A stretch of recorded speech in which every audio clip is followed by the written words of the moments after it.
All right, here's a quick video for the first part of 1.2.2. One thing I wanted you to notice is if you're on a Chromebook, which you guys probably are, you won't download these, Visual Studio for Windows or Visual Studio Code for Mac. Don't waste your time because it won't work on a Chromebook. If you have a Windows or Mac computer that you're working on and you have Visual Studio downloaded, then you're welcome to use it. It just will have a better graphical user interface. The stuff will look nicer. Couple goals this time. Explain the relationship between a class and object, which you kind of have a little introduction to in the cake thing. Identify different constructor signatures and create objects. And then use variables to represent object references. So those are our goals. That's a lot of stuff in here that's very important with what we do. So first things first, this is, cake runner. All it says is in public static void main, new cake. And you hit run, and you see this beautiful cake over here. Look at that. 3 candles. All right, now you might be wondering how it knew to do that. Well, if you look over here, this is the class that has how to make a cake. And it's basically just a print statement that does the flames, then the candles, then the layer, then the empty layer, then the other layer. So basically, it has this int tiers that's declared but not used yet. This is the class, which is a blueprint of how to make a cake. And notice that the public static void main is somewhere else. That's a very common thing. We usually just name it cake runner. That way, if you ever had another class you wanted to use cakes for, you could use this cake class interchangeably. And all it did was create a new cake. And it basically, when you called this thing with the fancy word new, so it's in pink, it jumped over here and was like, how do I make a cake? Oh, here's how I make a cake. System out print, and it does it. Okay. That thing in cake is called a constructor. This is very important. This is a built-in method on how it makes an object. So this right here is called a constructor. Notice it's named the exact same thing as your class is named. That's always the case. With every constructor you have, and you're going to see later on, we'll do multiple constructors to handle different situations, but they all start off the same, public and then cake. It has to be named exactly because this class is called cake. That way when you see it in here, see how it has parentheses? That's calling a method, and it's jumping over here, and it's calling the constructor method. Okay, so it is made to instantiate an object. That actually made a cake. You can see it. Before that, there was no cake. As soon as you did this, you made a cake based off of the blueprint's instructions. And the instructions for making objects is called a constructor. So we got all sorts of vocab. Use your notebook, and then we go down here and you run it again. Boom, looks like it did the exact same thing, right? Because it did. If you look in cake, we got it here.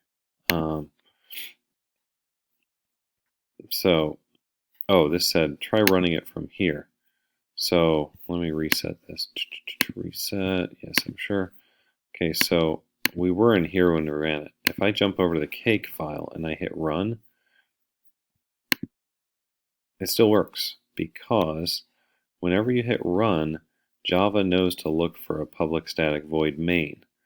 And if it's not in this class, it looks in the other class. It's like, oh, here's my public static void main.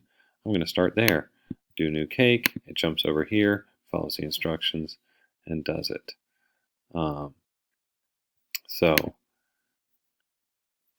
It basically calls a system out print. This says, in cake runner class, add a line of code so it makes another cake. Okay. We can do that. Oh, no. Thanks for Control Z. How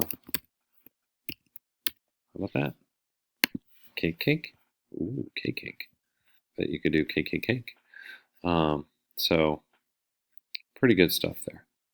More about constructors. You can actually have multiple constructors, and they're based on their signatures. So signatures are like the top of a constructor method. It's the very first line. So over here, this is the signature for a basic constructor. See how there's nothing in here? Your basic constructor, this is different than one above, it has one tier. It's a single tier cake. Okay, so if you run it, our first one is our normal cake. This one has T tiers.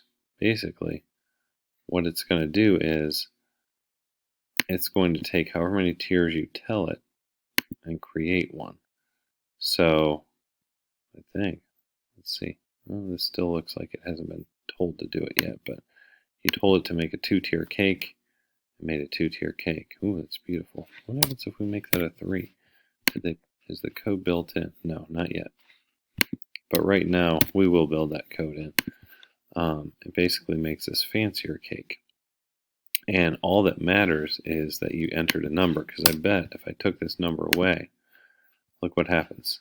It goes back to our normal cake. Why did it do that cake? Because if you use the constructor, if you say new cake and you have nothing in there, it jumps to this line of the code and says, I will follow those directions. There's going to be one tier. It's going to print out this normal cake. If you type in any number, it really should be based off the tiers, but if you type in any number, it jumps to this method. See how it's cake with a number inside, an integer called t?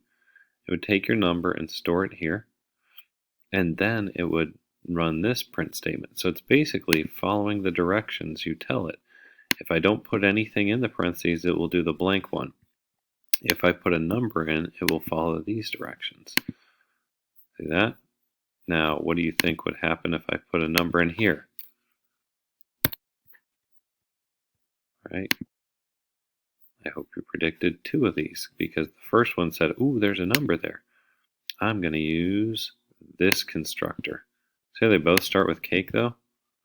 And that's the name of the class. So that is a constructor, and they're both constructors, but one is followed if there's nothing inside, and the other's followed if there's a number inside, an integer. They're called signatures. And the signature is part of the header. The header is like the whole description of it. Anyway, so basically the constructor signature consists of the name of the class and then the list of parameters. If you looked at ours, both of them had the name of the class. This one had no parameters inside. This one had some. When you use more than one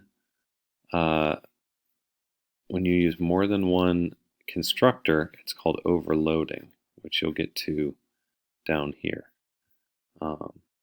Let's skip on ahead. You guys can go through every step here. Basically, here's a constructor with no parameters, nothing to type in. Here's one that takes an int, so you can tell what size cookie. Here's one that takes a double. Here's one that takes 2 things. A pie, they want an integer of slices and a Boolean whether you want it warm or not. Do you want your cake? Do you want your pie warmed up? Sure, if I'm having ice cream, I do.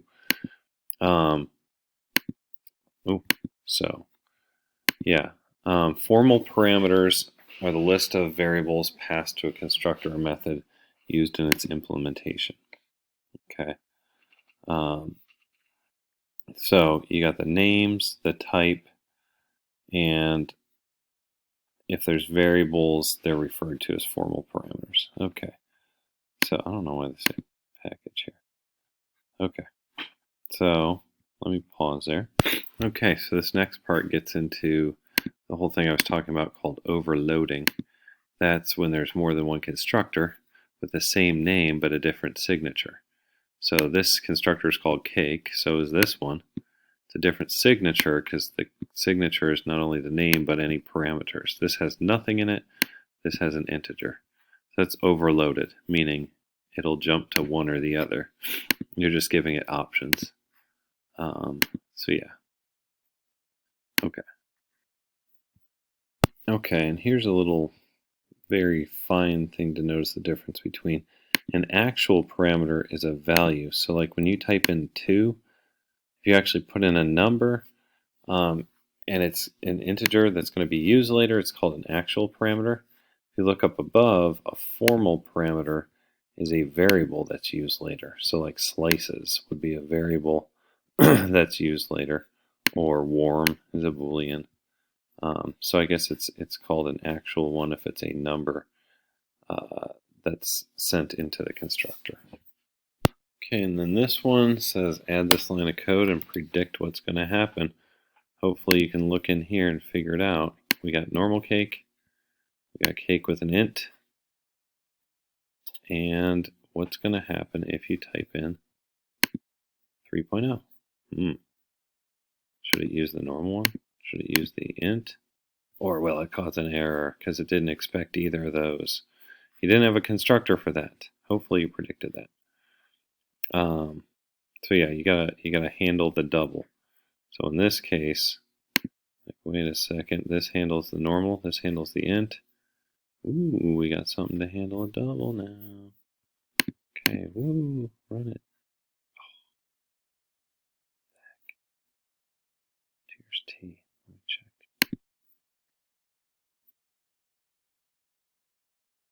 I don't know why it's mad about that.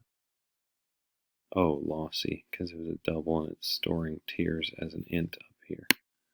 That's why it's mad. So how do we fix it? Hopefully we can fix it because now we know how to cast. So it's not okay with, because tiers is an int and it's going to stay an int since it is up above, we can fix it just by casting our magic wand. Let's see if that fixed it. Yeehaw. Ooh, they're getting bigger. 3 tiers. Yowzas. Okay, so hopefully that cleared that up for you. Get your notebook working right. And, now you got a bunch of different words. You got actual parameters, you got formal parameters, you got constructors, and overloading. So go back through, make sure you know your vocabulary and how to do these things. All right, I will talk to you later.